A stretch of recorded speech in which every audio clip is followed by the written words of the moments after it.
first episodes of Founders Ashram, the podcast that explores the challenges and strategies of scaling startups. I'm your host, Priten Bangdiwala. As an angel investor, business incubation specialist with nearly 30 years of experience in IT, sales and marketing, and incubating new businesses, I've helped numerous startups achieve significant growth. Joining me are my co hosts, Jayesh and Stuti, co founders of Bubble. Hi everyone. So I'm Jayesh. I'm the Chief Design Officer here at Bubble, and our expertise range from providing UI UX design solutions that basically elevates every startup's products and their user engagement, and also give them a platform by creating their branding. Hi, I'm Stuti. I'm the marketing director at Wobble again. We're super excited to have you all on our podcast. This podcast is mainly focused on, scaling startups. We're all here about exchanging stories, exchanging experiences from different founders. And we're happy to have our first guest today. So today we're excited to have Alex Lobodiak with us. Alex leads business development and sales at Geospace and holds True North Ventures, a boutique consulting company. He's also very passionate about entrepreneurs with go-to-market and growth strategies. Alex is deeply involved in the entrepreneurial community as an advisor, mentor, and board member for various organizations. We're thrilled to have him here. With you all today. Likewise. Likewise. How are Likewise. you doing today? Complain. Was golfing yesterday, so today feels like the first day of my week. That sounds good. That sounds good. Let's know each other because we know Alex through Priten, so we'd like to know like a little bit of a backstory. So yeah. Yeah, let me start. So, very interesting. So, Alex is in Oklahoma in a place called Tulsa. That's where my son moved. So, Tulsa runs this unique program, and maybe if we have time, I'll ask Alex to talk about which is remote Tulsa, where they encourage technology companies and people to come and settle down. So, when I was looking at people in Tulsa, I came upon Alex's profile, and I say, hey, here's a person who would like to meet. And I actually reached out to Alex over email, and he was kind enough and very prompt, saying, "Oh yes, why not?" So he made time, and then I said, "Hey Alex, would you like Indian food?" And he says, "I love it." So we both are foodies; we love Indian food, and that's how one conversation led to other. And then Alex says, "Hey, you know what? Let's go home. I'm on my way home. I need to pick up something." So he was kind enough. Within like after an hour, I was at his home, sitting there looking at his pet dogs, and I'm scared of dogs. So I said, Alex, I can't enter this place. So that's how we met. And then Alex showed me around to some co working space. He introduced me to some people out there. So it was a fantastic deep dive about the whole ecosystem of what Tulsa is all about. Yeah, That's awesome. my dog's a big baby. That you would have enjoyed him. All dogs are the same. Yeah, it would be the In person. So thank you once again. You are a first host on this inaugural session. And you know what inspired me, Alex, is that there is so much of knowledge, experience, and pain that founders go through. So I wanted to start with you, Alex. What was your inspiration? Your entrepreneurial journey. You started quite early. So can you share what sparked your interest in this path? Yeah, sure. First of all, humbled and to be your guinea pig, your inaugural guest. So um, happy to roll with the punches on anything that might happen today. But yeah, going back to the early days, I think both my parents, when I was growing up, they owned their own businesses. So I always witnessed them and sometimes participated in the ebb and flow of their endeavors. My dad's a dentist, so I remember making dentures after school in his lab.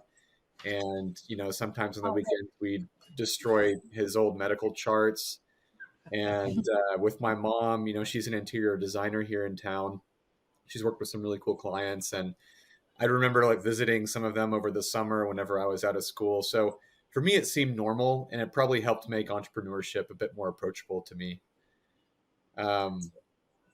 In college, though, when things start to take hold, I needed to satisfy like a bunch of different business school requirements or business curriculum for undergraduate. And before I could take any of these higher level classes, I noticed that there was a program where I could knock them out in a semester, and it's University of Oklahoma's Integrated Business Core program.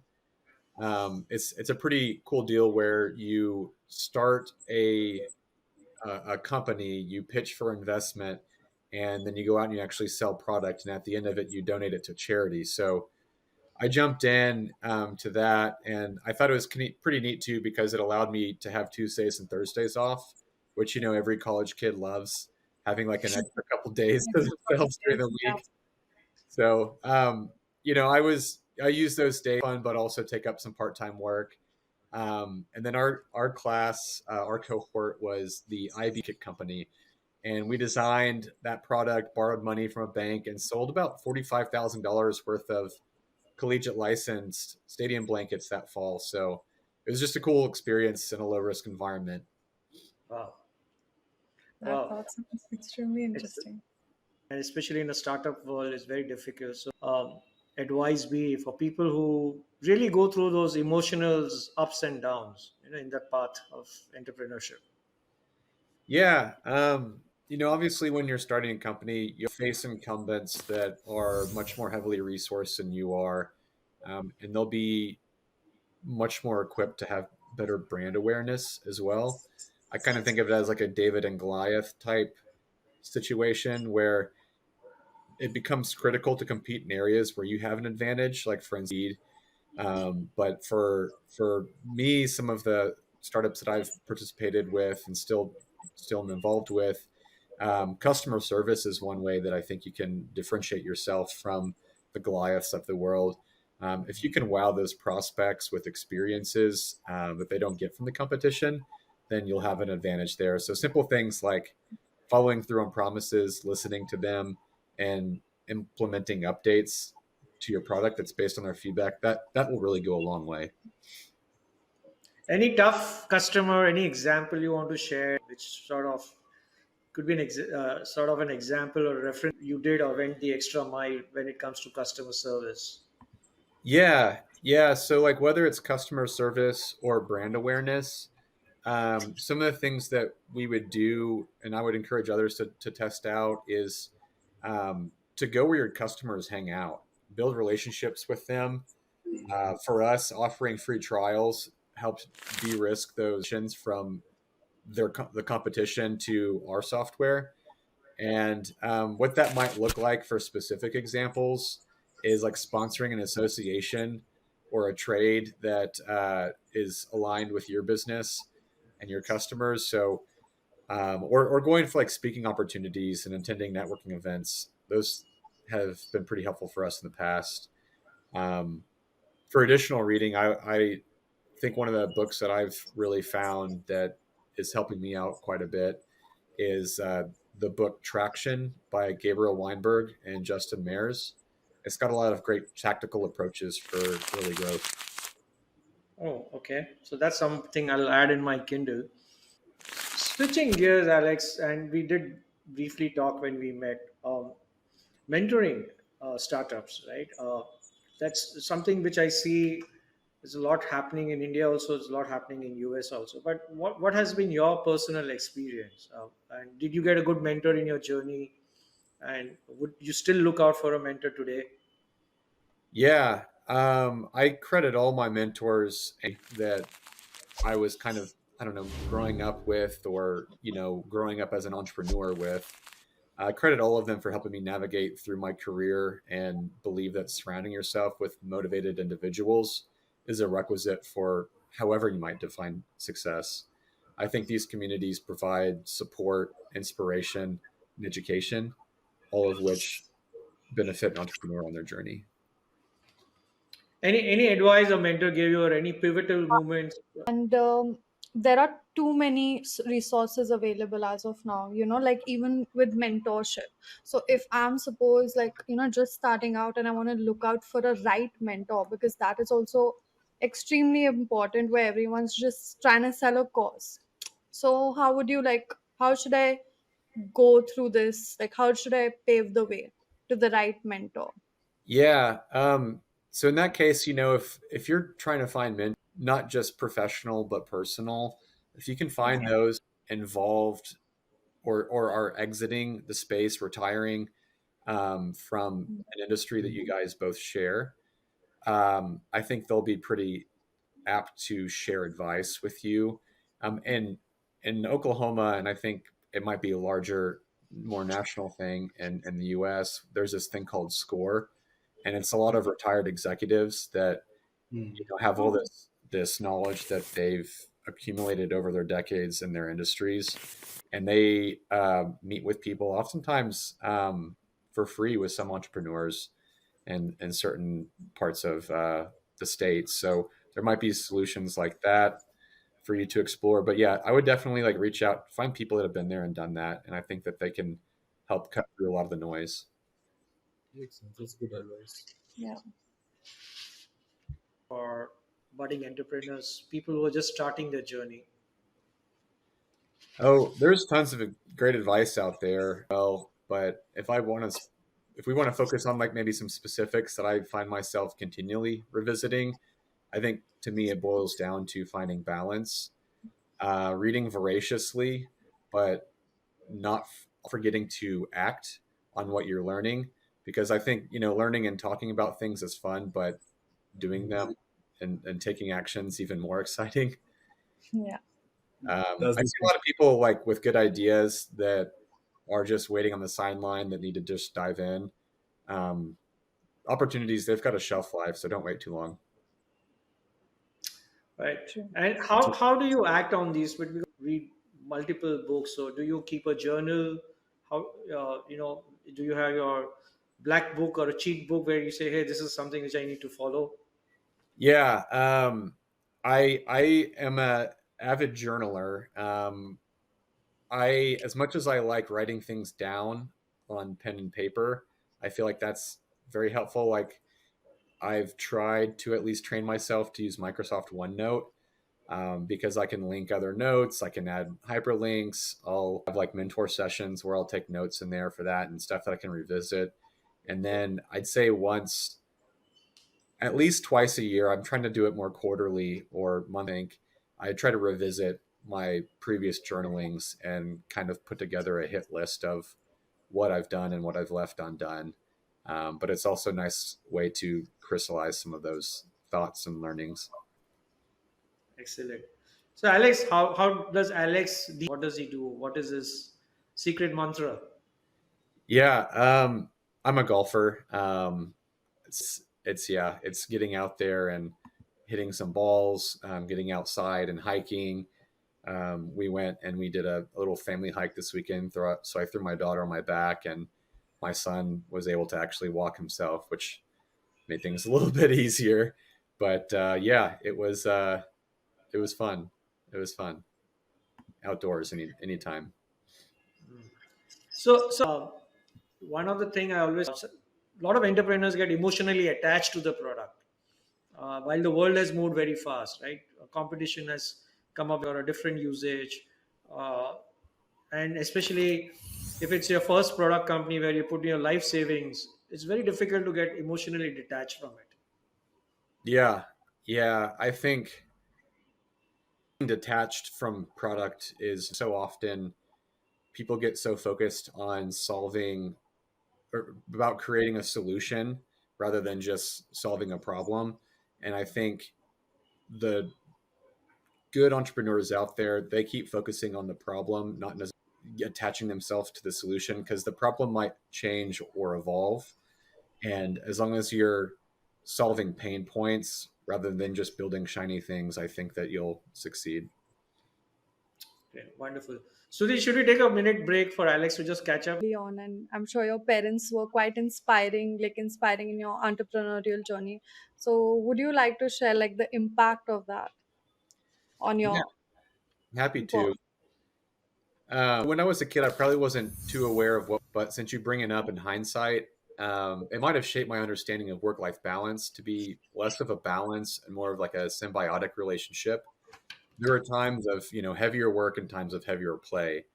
And I probably carry a bit of that with me to my current work and family life. With the birth of my kids, I've become a bit of a hawk about my time management. And time and more so attention these are scarce resources. So learning to manage those earlier in one's career, I think, would pay dividends. Um, Never really felt like my parents ignored me, but about putting my phone down whenever it's family time. And I'll triage some work stuff after the kids will sleep or before they wake up so I can be present with them. One who's starting off just now, balance. Like we are just going crazy with work. We're working on the weekends. There's little to no balance left Yeah, in our work before life. when I was working, I had this motto: work hard, party hard. So that was going good when I was Yeah. working the job. But when Burning, you have your own thing, burning the It's candle at both ends, huh? Do you all, Matt, is it okay if I ask if you have children? yeah, sure. yeah, But yeah, we we're don't. single, the Single. So bachelors. Yeah. yeah. In that case, I was definitely working hard and playing hard. Yeah. Um, and work was probably more of my identity than I think I would have been comfortable admitting. Yeah. Um, but yeah, I mean, it was just a time in my life where I didn't have family obligations or a Yeah. relationship where I, had responsibilities to other people. So the way I looked at it is like the only person I was really cheating was myself. But I think like finding balance in, what are some things that you can do that aren't work that also help you be more productive, like sleep Mm. and exercise and getting out. And for me, I'm an extroverted person, so being around people helps me recharge. So if Mm. that's you, partying helps you recharge, then by all means, party on. Fair Fair point, enough. fair point. But touching base upon aspect, right? That was a very good point, and this is something where when we were working with Priten also introduced us to a framework called time boxing. So Yeah, thank you Priten, for that. Yeah, that's been an amazing framework that's been helping us categorize things, prioritize things, and the most important thing is stress is reduced because of that. Yeah. Initially, was when I used to have my priority list, it was just like never ending, and because looking at that table, you're just stressing out. When do you check box that? So that's a good tool. Like if you have any other frameworks or tools like that, do you use? yeah. So like Pritten, I have another mentor introduced me to time boxing, and at first it seemed kind of like simple, but now I feel like, oh, well, this is great. I just put this thing on my calendar, Yeah, and if this is the time constraint that I'm going to assign to myself to knock out this task. But yeah. um, there is another thing that I've had someone introduce to me, and have you heard of the Kepner-Tregno decision analysis? No. No. So I think it's a bit of a piece of green. And I've got to give credit to Ken Parker about this one. He's been a mentor and a friend for a long time. And it's essentially a decision making framework when a clear answer doesn't appear at first. Um, Mhm. it can be used, I think, for both professional and personal situations. And the way that it's structured is you've got different choices in the columns, and then you've got different criteria like goals and objectives for the result of the decision in the rows. Then you go through each field and you rank them 0 to 5, tally up the results, and it should help point you towards like a choice. Um, Mhm. and I think like it's not just about making the choice that is important, but I think it also gives you peace that even if it's an imperfect decision that you're making, you have these reasons why you went down that path. So yeah, the Kepner-Tregno decision analysis is what that was called. It's a good insight. Yeah, Excellent. yeah, and with these mentors, uh, you know, sometimes the things that they share with you, it's like may not seem as obvious at first, but Hmm. through that, and then also mentoring other people, like it starts to help crystallize a lot of those learnings. And so it's a great way, like touring and menteeing, as like kind of paying the kindness forward. And it feels more of like a joy than an obligation too. So it's a great way to, meet people along the way. And ironically, you'll learn a lot about yourself too in the process. True. You've already touched base that a lot of mentoring. So why do you think it's so critical in today's entrepreneurial landscape for people to work with mentors, entrepreneurs to, look out for mentors? Yeah. I mean, I think we covered a little bit of that. For me, it feels like more of a joy than an obligation, as I said. But like once the way I kind of look at it is like you look at like learning where the foundation is kind of like learning and memorizing, and then as you get closer towards understanding and applying and like teaching and creating being like the highest form of that understanding. I'm sure there's probably someone that's responsible for this, so I wish I could give them credit, but um, I think like when you're mentoring others and being mentored, it helps take those learnings and understandings and applications and really um, make them more, I guess, apparent, or helps you apply them a lot better, especially when you're teaching them to other people. Yeah. Do you recall any particular incident significantly helped your mentee or person you're working with? Yeah, I think, There may be many. Yeah. yeah, I think, you know, this mentors and just like books that I've been reading, but in the early stages, focusing on things that don't scale, like calling the customer up and meeting with them on understanding their pains of how you use the product because it might differ than how it was designed. Kind of, harking back to some of our UI and UX conversations there thing, but those that kind of pick up on these kind of differences or idiosyncrasies, I think it can be a hint on future design iterations or future releases. Yeah. User testing is quite important in this process. Yeah.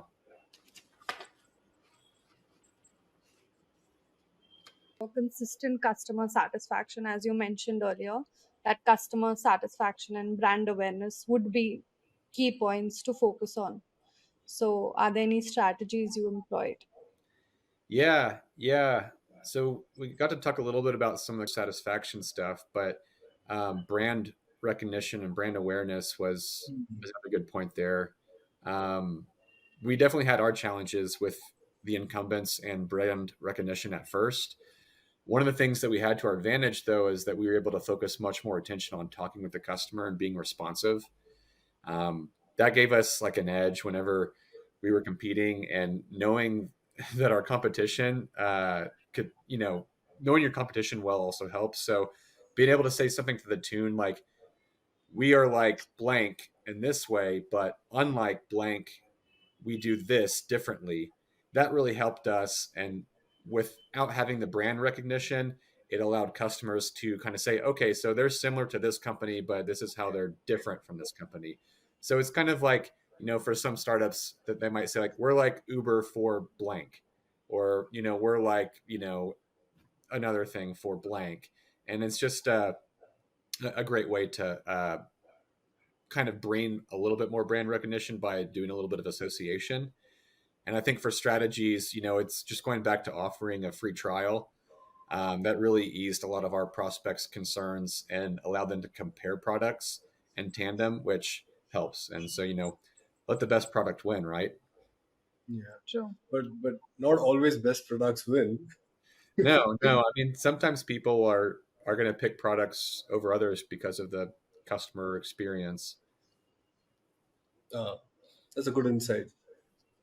I'll go next, Alex, on a moment where you got a particular advice from a mentor which altered either your career path or your business strategy. And if you can give an example, what was that advice or strategy that made the biggest difference for you?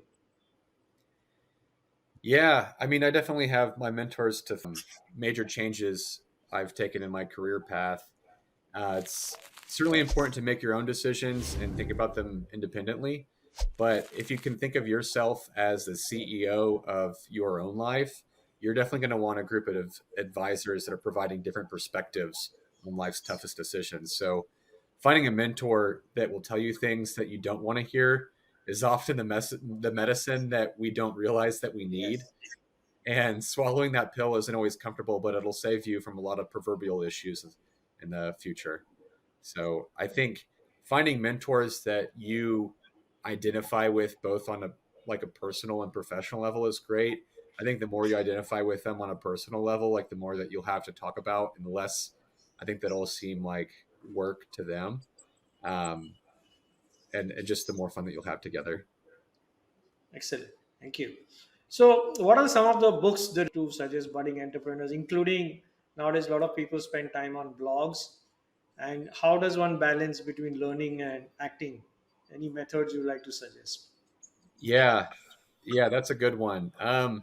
Well, for reads, like there's some obvious favorites out there, like Deep Work by Cal Newport. My friend Elliot Adams turned me onto that, and it totally redefined my day. But I think there's also some less obvious books out there that have great takeaways and are also inspiring. Um, The Boys in the Boat by Daniel James Brown, incredible lessons on resilience, hard work, and scrappiness required to win.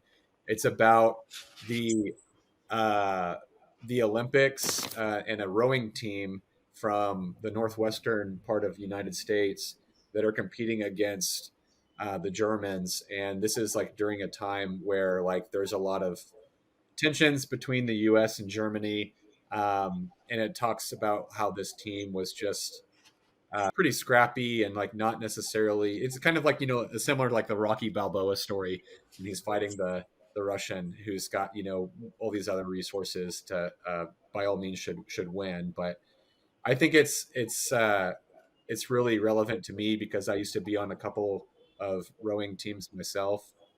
Um, Another one that I really liked was by my friend Jeremy Battle, and it's the 38 letters from J.D. Rockefeller to his son.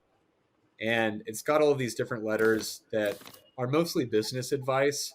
And I think that what's interesting about this book is that these letters were intended to be private, but were eventually made public. And I think that they provide timeless advice on business acumen, and it's just kind of interesting to see that inside relationship between a father and a son.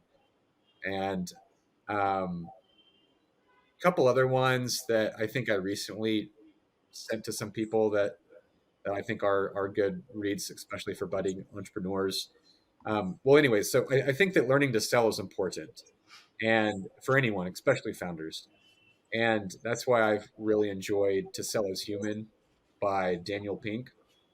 I think it's a great one to start with. I think for those that think of sales as slimy or have had bad experience with salesmen, I think that that's a great one to start with because it kind of talks about whether you're trying to sell someone a solution to your software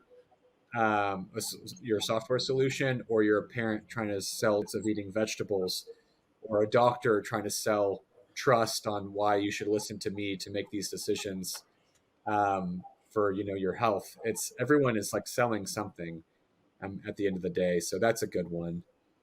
Oh man, I can keep going on. TED Talk. This one's really good because I think it teaches you how to speak so that it's not only appealing to listeners, but so that it also comes across as a story, which I think makes it more powerful. And you asked a little bit about like balance listening or reading versus. Yes. Yeah, that's a really hard question. Different approaches. This kind of reminds me of going back to my MBA. You know, one thing that I liked about that was I could take a class and from reading these different books that were assigned and apply them to real life business situations and issues in real time. And that's because I was going to like a professional working and stuff. And I think that this was great. This was like a case of both learning and executing simultaneously. But what's I think really cool about this is it's not exclusive to MBA students. Anyone that reads a book can do this. And I really like this approach because I think I learn most from actually doing things. And I think you can get the biggest impact that way. Um, Another approach, I guess, would be soaking up a bunch of knowledge before starting to do something with it. I think that approach has its place, but at a certain point, you'll start to hit diminishing returns. And I think when you start to hit those diminishing returns, returns is when it's time to start taking action. Excellent. I mean, this is a long list for me to, Alex. Well, I can't. If you can finish those books in a weekend, then more. That's incredible. That, Oh, that's what I oh, was about to ask. How many books like average like a month? Because these are like so many books. Oh, so I started with a goal year of like reading one book every month. Uh, Um, I think I've read, so I'm like a little bit. I'm also in the middle of like some really long ones. So it'll probably slow down my ratio, but I mean, I'll I think one of the ways that I read a bit more is whenever I'm driving, I'll listen to audiobooks, or if I'm yeah, walking the dog. Kind of like back to your way about finding balance. Like if I'm just hitting a hitting a bit of a brick wall, working on something, I'll just try to get out of the house and clear my mind, and I'll either just walk the dog without listening to anything, or I'll kind of do a bit of a context switch and listen to a book. And sometimes you might find inspiration from one or the other. true. Yeah. Interesting. Will start incorporating. Speak. I'll hopefully be on one book per month. That's my goal now. Yeah, yeah, yeah. interesting. Yeah. But I, sometimes I do feel like sometimes there's this phase where you get this information overload, right? Because then you're just constantly hearing, listening. Like, how When do are you? you applying? Yeah, Yeah. that becomes a information overload. Yeah. Yeah. I think in that case, I would kind of digest the books as if think of them as like lessons from where as you're reading the book, like let's say each chapter you take what you've tried to learn from that or what it's trying to teach you and see how you can apply that to your business. And I mean, when I take that approach, I find myself like one chapter a day and then like spending the rest of the day trying to implement that. Wow. So um yeah, you'll find those pages unhighlighted. Nice. future aspirations, any exciting projects or goals you can share with us? Yeah. Yeah. So new digital citations product is graduating from its beta test.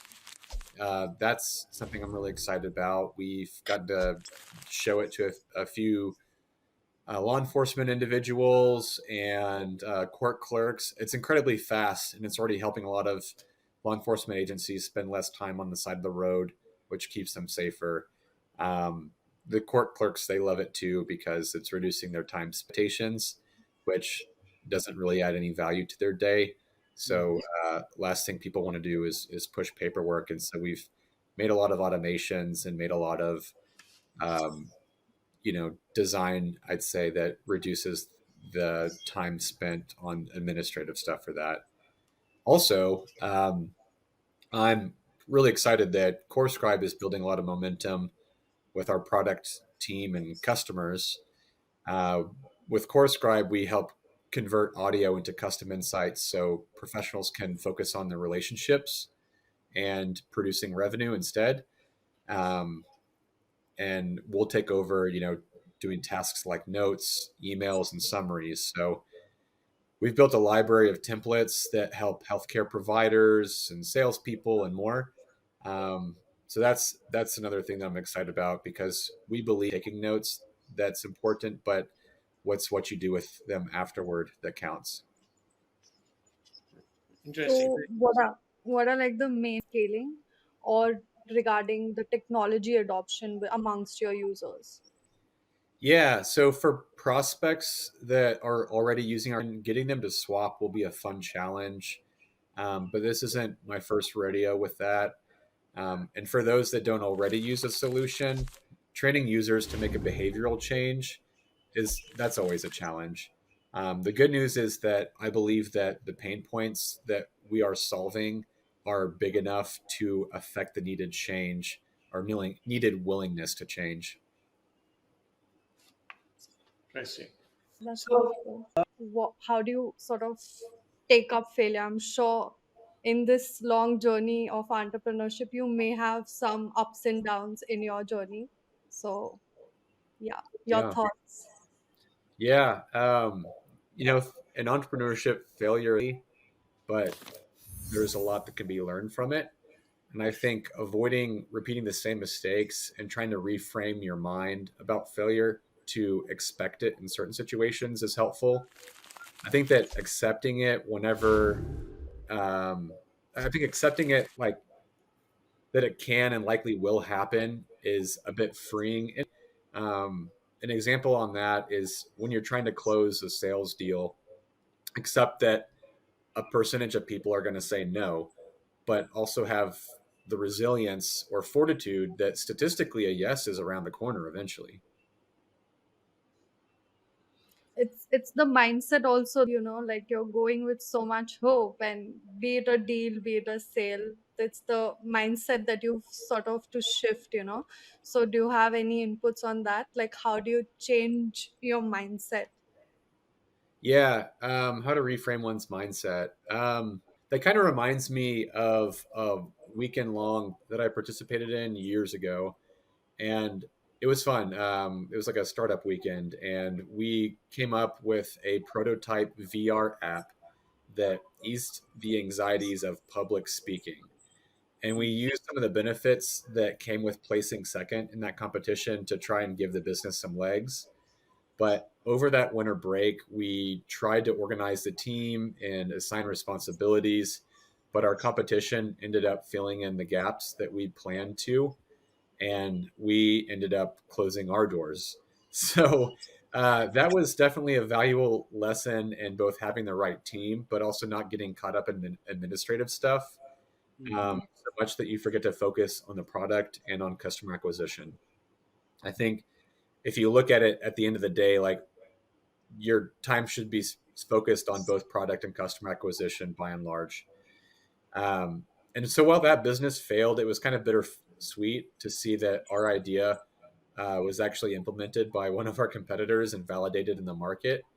Oh, Um, and I guess the silver linings is that I made a lot of unexpected friends that weekend who I'm grateful to have crossed paths. But nowadays, I would say maybe one of the lessons learned from that, one example or strategy I employ is thinking of what's the worst and best that could happen with Yeah. committing to a significant decision, kind of back to the Kepner-Tregno decision analysis. correct. So, like thinking of what's the worst and best thing that could happen with committing to this decision and then figuring out how I can live or adapt to the consequences. And so once you've come to peace with that, I think it's much easier to march forward.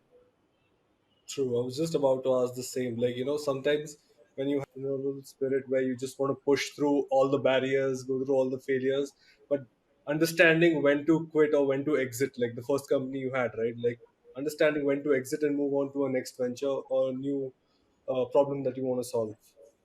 Yeah. Yeah. Yeah, Yeah. and That's I also think what you said is so amazing, because it sort of takes the power that you're basically predicting even the worst. Like, this is the worst that could happen. So you are basically placing your bets, very calculated bets. So you know what the end result in each spectrum could be. So I think that's a good way. thanks. Yeah, Yeah. and I I think, sorry. oh no, I was just saying, yeah, I find it to be helpful, being able, you know, use that on a personal and professional level of, big decisions. I think kind of pairing that with the Kepner-Tregno decision framework is also complementary. Yeah, and the mindset and on what Alex said, I was part of uh, of a so and people used to tease me on my back. He's the guy who couldn't take off two businesses. Then somebody whispered in my ears, he said, be proud, you're an entrepreneur, you're a startup entrepreneur. Say that my first two business didn't take up, now I've got learnings which I'm going to apply in the third. And my mindset changed, my body language changed, and now those people have stopped sort of teasing me on my back. So Yeah, I yeah, so love that. mindset is very important. So I'll go on for the next few hours, but you are fountain of wisdom, knowledge, and we can't stop. Maybe we can write a book capturing all your thoughts. You're too. But you were very very candid. We also asked you questions, which each of the answers had learnings and takeaways for our viewers and our readers. So I'd like to end on a personal note and ask you, what's the plan for the 4th of July? How are you going to spend the Independence Day?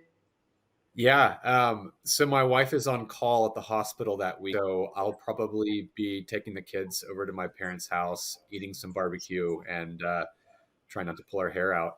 But definitely celebrating, spending some time outside, and yeah, All right, great. So maybe having some Indian food next time you come back. yeah, we should. Yeah, there are plenty of Indian grocery shops around where you stay. Also, that's what I hear. So I Yeah, can send you a list of what you can buy and a recipe if you want. I'm in. Great. Count me in. Thank you, Alex. Thank you, Suti. And stop the recording, but we can continue for a few more minutes. Once again, thank you very much for joining us today. I'm Priten, and you're listening to Founders Ashram podcast. We'll be uploading new episodes very soon. So until then, keep building, keep growing, and keep believing. Bye bye.